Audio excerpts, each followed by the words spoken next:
power plant open, which was scheduled to close at the end of 2025.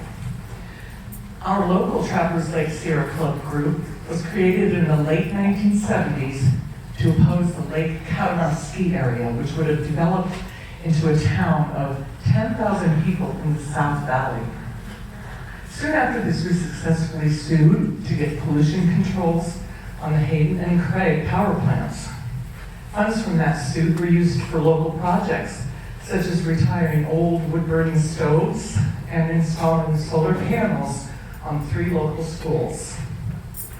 Our current issues include opposition to Discovery Land Company's proposed Stagecoach Mountain Ranch, as well as restoring the Sardis Creek Wilderness to its original vision, advocating for timely implementation of the Routt County Climate Action Plan, phasing out coal power plants, and promoting renewable energy. Trappers Lake Group also represents environmentally important issues before our city and county officials. We use the well-respected Sierra Club name to further Sierra Club goals locally. We welcome you to join the Trappers Lake Sierra Club group. Membership forms are available on the Trappers Lake table out front. And then you can also scan the QR code on the screen that's been showing up as the evening has progressed. Now I will introduce our speakers. I'm going to introduce them all at once. So from your left to right, we have Gary Suter, who has served in leadership positions in city, county, airport, and emergency management in rural, urban, and resort communities in Colorado for over 40 years. He recently retired after 9 years of service as city manager for the city of Steamboat Springs, and he did a great job. Yeah. Dr. Bob Woodmansee is Professor Emeritus in the Warner College of Natural Resources and former Director of the Natural Resource Ecology Laboratory at Colorado State University. He is a systems ecologist and soil scientist. Represented today by J.D. Thrasher, Keep Routt Wild is a local science-based organization dedicated to preserving wildlife and wild places in Routt County. They deploy best available science to quantify development impacts and potential mitigation strategies. Amy Dixon has served as a Steamboat Springs City Councilor since 2023, representing District 3. Amy helped lead the City Council discussion and drafting of the city's letter to Routt County, outlining concerns about the proposed Stagecoach Mountain Ranch development. Before retiring, Roger Ashton built a diverse career in marketing, management, finance, and communications. He served 10 years on the Yampa Valley Housing Authority Board, including 3 years as board president, and has worked with several Habitat for Humanity affiliates. John Spezia has a master's degree in meteorology, geology, and oceanography, and an undergraduate degree in mathematical computer modeling. He has served on the Routt County Climate Action Plan Transportation Working Group since it was formed in 2022. We have a special guest here with us this evening, Jackie Frank. Where is Jackie? Jackie is an activist, retired teacher, and former chair of the Barbuda Council. She advocates for maintaining the Barbudan way of life and traditional land usage, which is being deliberately and systemically erased in the name of foreign investment. We will give Jackie the opportunity to say a few words about her personal experience with Discovery Land Company in Barbuda following our scheduled speakers. Now, before we begin with our speakers, we want to point out that you can take a picture of the slide on the overhead screen with a QR code linking to a Routt County public comment form. Please do that so that you can put in your public comments to Routt County, or you can grab a handout on your way out. And you can also sign a petition against Stagecoach Mountain Ranch on the Save Stagecoach table in the hallway. And finally, if you have any questions for our speakers, please grab pens and index cards on the table at the entrance. Now let's get started. Gary Suter.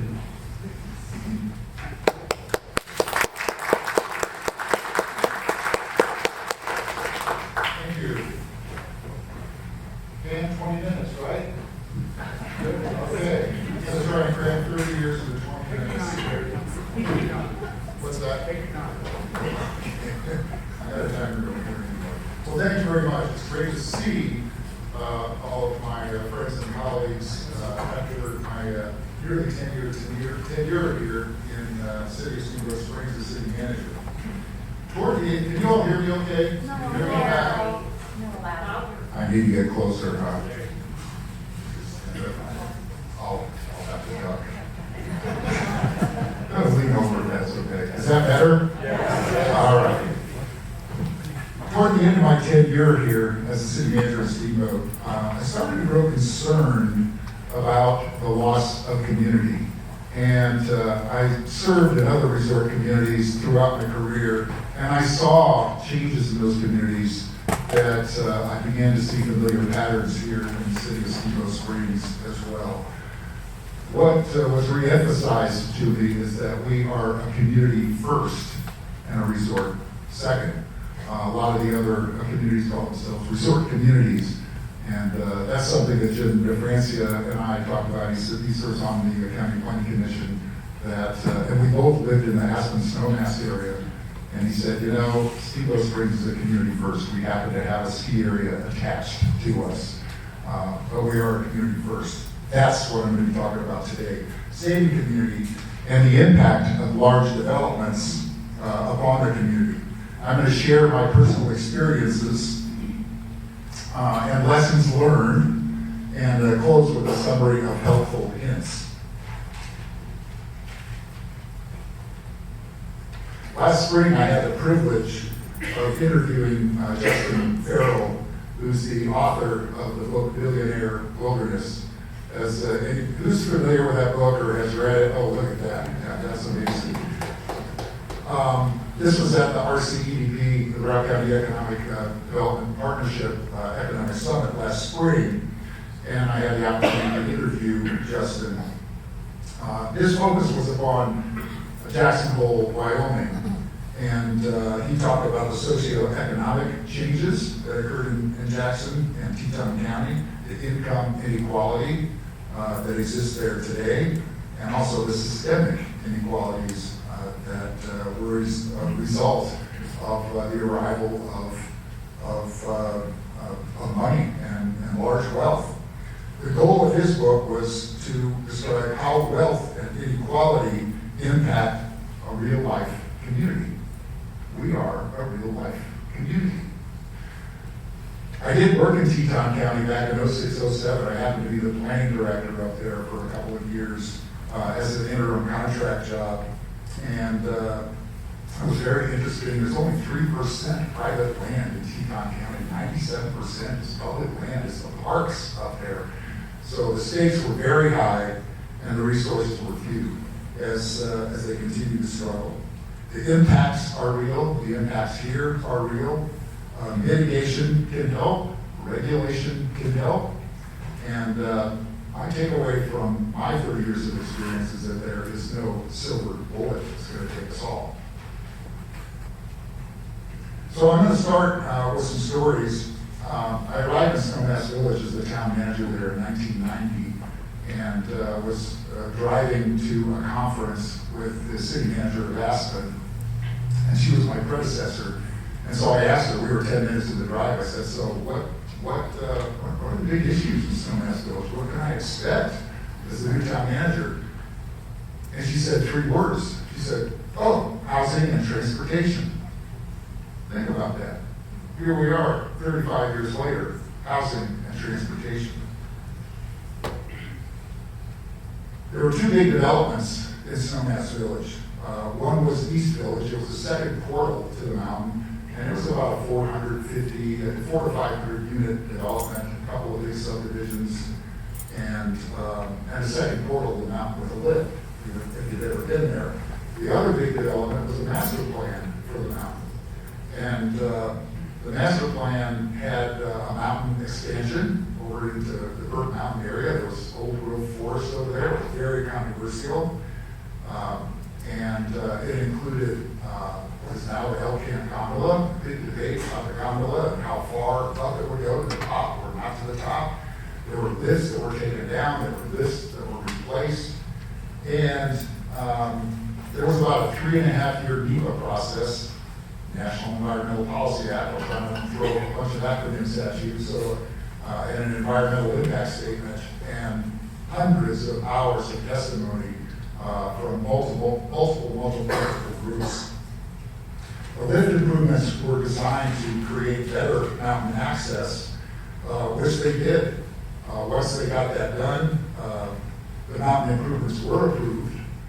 Once they got that done, it took about, previously, if you were skiing from one side of Snowmass to the other side of Snowmass, it took about 45 minutes to get from one side to the other, zigzagging up and down. They cut that time in half with these mountain improvements. They created a tremendous mountain access. And following those improvements, investments followed, private investments, public investments, people came, the dynamics of the community changed. There were community impacts. In terms of transportation, the ski company, the Aspen Ski Company, who, by the way, the Brown family, it was great to have them as new owners. The previous owner was, controlling owner was Marvin Davis, who just took the money out of the community and piped it somewhere else in other investments. The Browns at least reinvested in the mountain. They are part owner of Alterra. So when Alterra took over this mountain, I was glad to see that there. As you can see, they've been reinvested in the mountain. Transportation impacts. They had to build 2 transit centers. One at the Base Village, which is an underground transit center, very expensive to do, and one at the Second Portal, another smaller transit center there, as we continue to struggle with our GTC right here in Steamboat Springs, kind of the interminable project. I hope we can figure that out and come to a solution on that.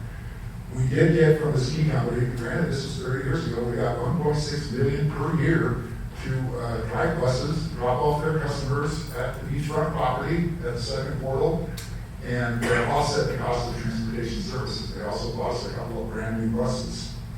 In terms of housing, the Aspen Ski Company built the Commons on the Snowmass Golf Course to house their employees. They realized they needed more housing, just as Ski Corps here has realized the same. They need to continue to be aggressive with that. And they've also invested down valley. They're investing in houses for housing in the down valley communities such as Basalt. In terms of environmental mitigation, with this mountain master plan, there were tons of conditions, dozens and dozens of conditions with that approval. And in order to enforce those conditions, we hired the executive director of the Sierra Club. Thank you, Sierra Club. And I can't remember, her name was Dawn Keating. She had hours of testimony about the wildlife impacts, environmental impacts on this mountain area expansion.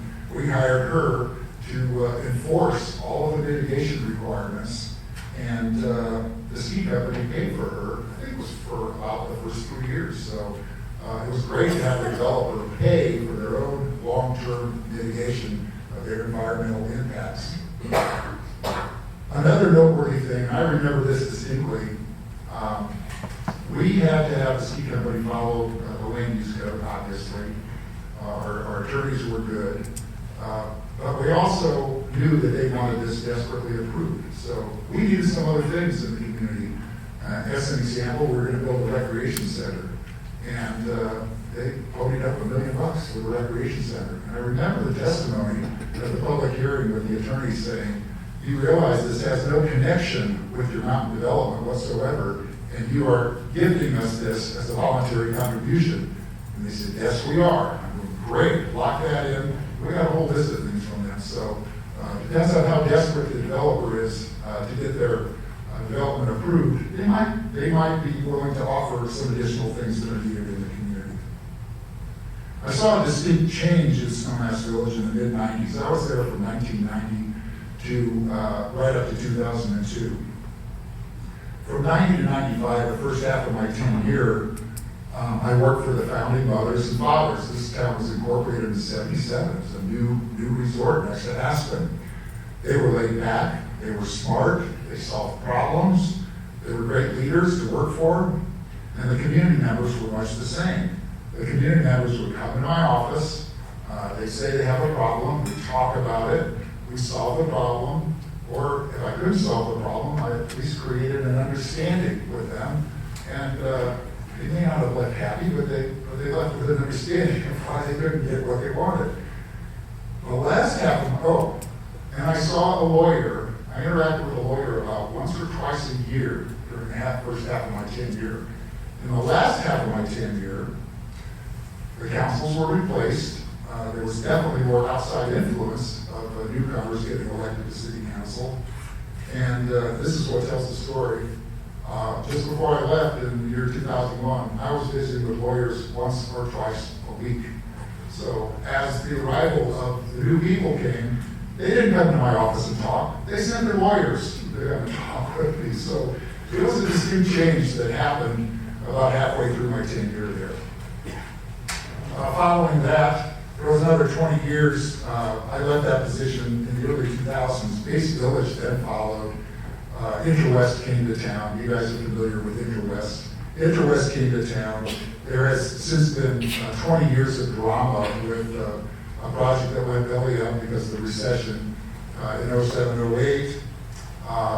This is why I never burned bridges. You know, I got terminated as the town manager in 01, 02, in December of 01. And 12 years later, they called me up and they said, we're in trouble, can you come and work for us? So I came back for them in 2012, 2013. I had to clean some things up. That Base Village proposal was on its 38th amendment. So it was a project that just lingered and lingered. It would not die. And finally, long story short, East West Partners and the S&C Company got together and they bailed them out. But it went into receivership. If you know Jim DeFrancia, you can talk to him about that. He was the court-appointed receiver for that bankrupt organization-related press pack. So very interesting times in Snowmass Village. They finally are getting the Base Village done some 25 years later. That's the Snowmass Village story. I'm going to move on now to my time in Minturn, Colorado, or as the locals call it, Minturn. They don't say the T, it's just Minturn. I was there from 07 to 09, about 2 years. Little town sandwiched between Vail and Avon, a couple miles south of I-70, population about 1,000 people, and I had all of 13 employees. Well, we were dealing with, and Highway 24 goes right through town, goes up to Leadville. A ton of commuters come commuting down from Leadville and back up to Leadville and work in the Vail Resort Complex. Florida developer, Bobby Ginn, who built most of the golf courses in Florida, was going to develop the backside of Vail Mountain. It was a $1 billion development, so this was nearly 20 years ago, $1 billion development. There was a major annexation to the town of Minturn on the backside of Vail Mountain. There was a cleaning up of the little town of Gilman, which is still sitting there. It's completely polluted, vacated ghost town. Now you can drive it and see it down on the hillside. They were going to clean that up and put affordable housing in there. Great ideas. They were going to clean up the Superfund site that was just south of Minturn, up above Beloit Park. Terribly polluted Superfund site from the old zinc mines that were up there. And one of the things I learned there was that there was nobody that was going to clean up these toxic environmental messes from the public sector. It had to be private sector investors that could make some money and help clean up these Superfund sites. There were major infrastructure improvements needed for the little town of Minturn. We had aging infrastructure. We still had old wooden water lines where you put the water lines together. I see some of you not see those. And they fill them with water, they swell up, and they wouldn't leak. But we needed new infrastructure. There was an amazing amount of infrastructure needed in our little town. We had an incredible team between me as the town manager, and we had a brilliant town attorney. We also had a top land use lawyer. We had a top environmental lawyer out of Denver. We had a top water lawyer out of Denver. We hired environmental scientists, since we had these toxic sites that we were dealing with. We were right on the Eagle River. We did all that, and that finally got cleaned up. And we had top special district attorneys. There were a number of special districts that were involved in this development application. So you ask, how did all those get paid for? We had a general fund of $2 million with 13 employees. It was a legal principle that was applied, and it was, if not but for this development application, we would not be hiring all these people. So the developer paid for all of these experts to review the development application and provide scientific evidence and professional opinions as we move forward. They also paid for a portion of my salary. I couldn't be greedy and have them pay for all of my salary, but they did pay for a portion of it, because if not, but for this development application, they wouldn't have brought me in to help guide them through this development annexation. The annexation was approved. It was sent to the electorate, and it passed 87% in favor and 13% opposed. During the review process, it was approved, if you can imagine the timeline, it was approved in the winter of 08. Well, in September of 07, Lehman Brothers failed. In 08, the Great Recession happened. So long story short, the bank called the notes, the developer couldn't deliver. It has been in litigation, the same thing for the last 20 years, and finally I just met with the mayor of Minturn a couple of years ago. He was so proud they finally resolved this issue. And we had, water was a big issue, and we had a ton of exactions from this developer. As I recall, it was about $180 billion worth of exactions from the developer. They could help the town and its infrastructure, along with a lot of other cool things.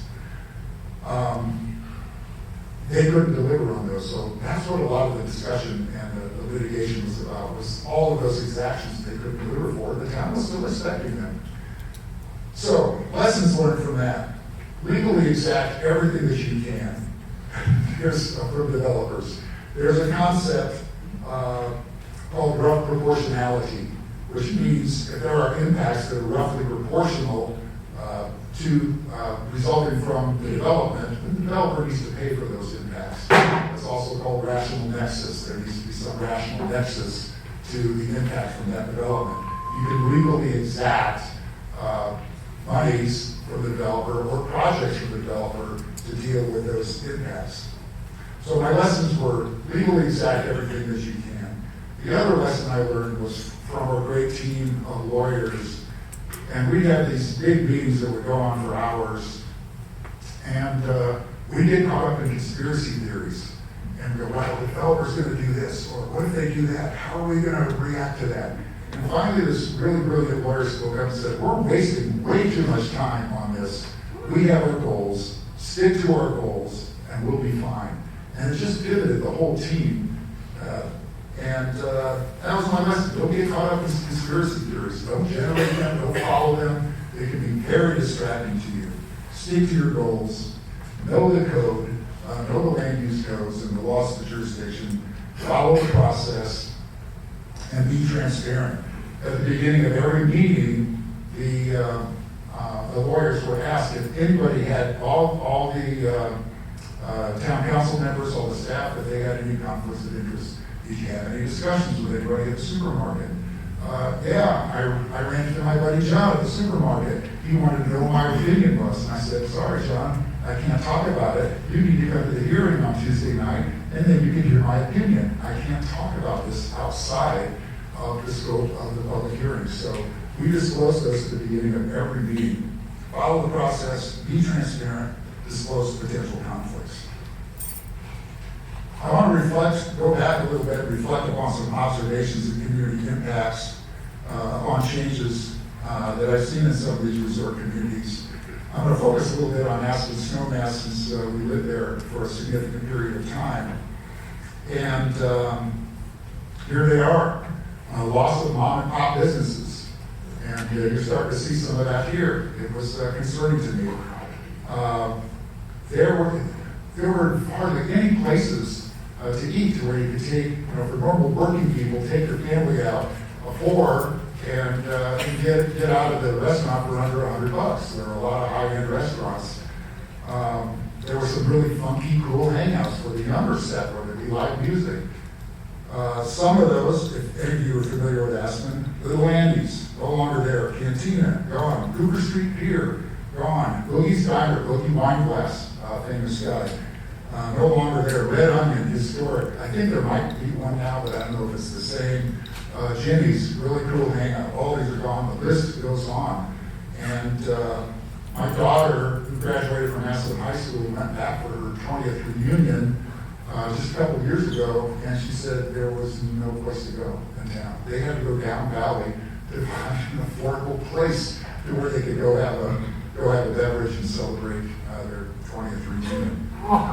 The businesses that were gone were replaced largely with real estate storefronts. When I left there, the city council, Aspen Council, was talking about regulating that and saying, you know, we're losing retail. Don't worry, retail's doing fine in Aspen.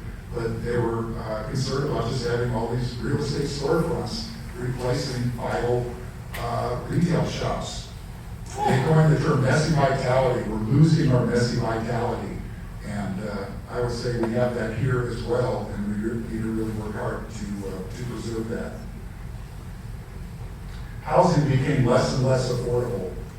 And they're still fighting for it. I just read an article in the Aspen Times. The town of Sunmass Village is debating location for building several hundred more affordable housing units, employee housing units in town. And the council split on that. So here we are 35 years later still dealing with housing and the housing issues in these high-end resort communities. The older established neighborhoods are no longer, if you drive through the west end of Aspen, it became silent with high-end vacant second homes. And and it's still pretty much that way today. Occasionally you'll see a light on there, but not the neighborhood that it once was. There was also a growing dependence, you'll be familiar with this, on transportation. They were smart, like we are smart, and they formed a rural transportation authority. So they formed RAFTA, which is now the second biggest transportation company or agency in Colorado, right behind RTD. There was a growing commuter culture from cities and towns that were farther and farther away. People were actually commuting to get to Aspen and work in the Aspen complex from Paonia. And it used to be Silt was far away, and it became Rifle, it became Parachute, farther and farther away. And RAPTA has had to run routes out to those remote places in order to import employees and bring them home. Sound familiar? Yes. So, here's some tips that I have for moving forward with such a big development. And I have to say, I'm aware of Stagecoach. I retired just at the time that before the application landed. So I'm not very familiar with all the details of it. But here are some tips for you. Have reasonable goals and stick to them as much as possible. If you're going to fight this and resist this. Avoid conspiracy theories. Don't get caught up in the conspiracy theories that you're bound to hear. Stick with the facts and the science. Know the land use policies and the laws of the jurisdiction. Governing jurisdiction is Routt County. This is for the electors, for the electeds, county commissioners, planning commission of Routt County. Maximize exactions. Use rational nexus. Get land if you can. One of the things in Billionaire Wilderness was the concern about the loss of land. You're losing this land to the private sector, and you're going to need land to the infrastructure. That would include water rights. Remember, water rights is huge in Venture. Mitigate impacts to the environment, mitigate impacts to social services. These are a lot of lower paid jobs that are going to be created for these resort services. And they do have impacts to social services. That was also reflected in the book that Justin Farrell wrote, that there was a lot of money that would come in to save the environment, but all of the nonprofits were left struggling and battling one another. And I'm seeing some of the same here at Steamboat Springs. By the way, you have great nonprofits here. You have great nonprofit leadership here. Congrats to all of you for keeping those going strong. Enforce mitigation for the long term. If there's mitigation that's required, make sure that you have people that are hired to enforce that mitigation. If there are conditions of approval, make sure you have people hired to enforce that over the long term. It's funny how things will just slip away in government and go into a black hole that never to be seen again.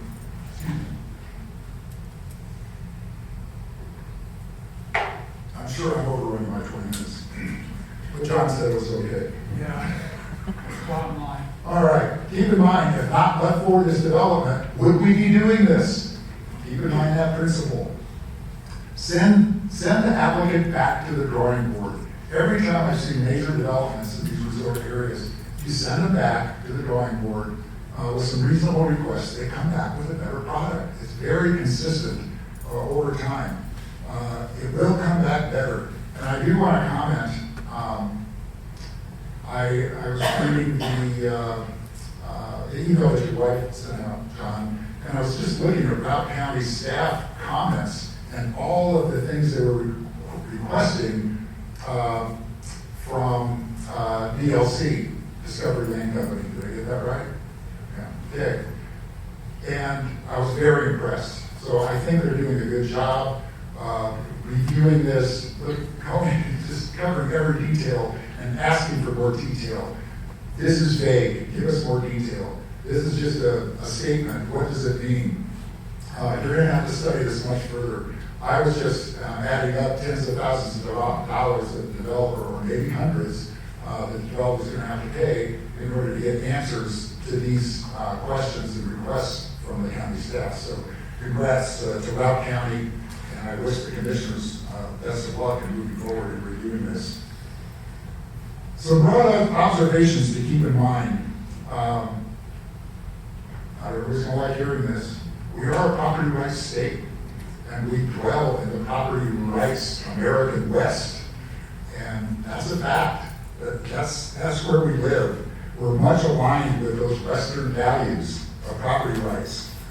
In addition, we're a capitalistic democracy, and we live in a resort economy. Those are the facts. Those of you that have been here for a while, you all know this, you've seen this, and that's what we have to deal with. There will be changes. We will be changed, and there will be community impacts. Support the RTA, support YVHA, support any housing initiatives that come forth. I was thrilled while I was still a legal resident here, just before we moved in early October, I could vote. And I voted for the RTA, and I thought, please let this go through. You guys need to have a regional transportation authority here. And everybody stepped up and did it. It's not going to be cheap. Transportation is highly subsidized at all levels, including driving our own cars on these highways. All highways subsidized by the federal government. And YVHA, I hope we can establish some additional trust with the housing authority to get back on track to continue to develop Brown Ranch. So there you go, RTA, YVHA, transportation, housing. It's a continuing thing. Get as much land as you can, get a right-of-way for transit. I look at that railroad line between Craig and Steamboat Springs. We acquired that in the Roaring Fork Valley from the railroad. At the time, it cost us $8 million, which seemed like a lot. Now we all look like geniuses 20 years later, but it's a 100-foot right-of-way, and right now there's a trail on it. But at some point, there might be some other form of transportation. Railroads are property rich and cash poor, so I don't know where the cash might come from, but that would be a big score to score that right away. Honor the process, follow the codes, avoid extremism if you can. Reasonable proposals and counter proposals get movement. Extreme ones get ignored. That's what I've seen throughout my career. And so be reasonable with your proposals and counter proposals to the elected ones and to the appointed ones. They want to keep their jobs. They want to get reelected. If you want to stop development, if you want to stop it altogether, the only way I have seen to stop development is to acquire the land or purchase the development rights. Again, we're a property rights state. No court is going to be able to shut down and steal property rights from a property owner. So if you want to stop development, you need to acquire the land or acquire the property rights through a conservation easement. It costs money, but I've seen it done where you might have a meadow and the community wants to preserve it, and you float a bond issue, and you say, okay, it's going to add $50 a year to your taxes, and people will approve it. So there are ways to do that. Nothing captures Steamboat Springs' image better than the skiing cowboy. That's our brand right now. And the sculpture for the courthouse honors our recent history of ranching, mining, agriculture, and outdoor recreation. It's who we are. So there's no silver bullet. It will take all of the community to establish what we value, focus on what you can control, be bold. Justin Farrell's one word when I asked him, what can we do if there's no silver bullet? His one word was resist. And I would add another word, persist. So have persistence. I love this place. I love you all. I wish you all the best of luck. Thank you.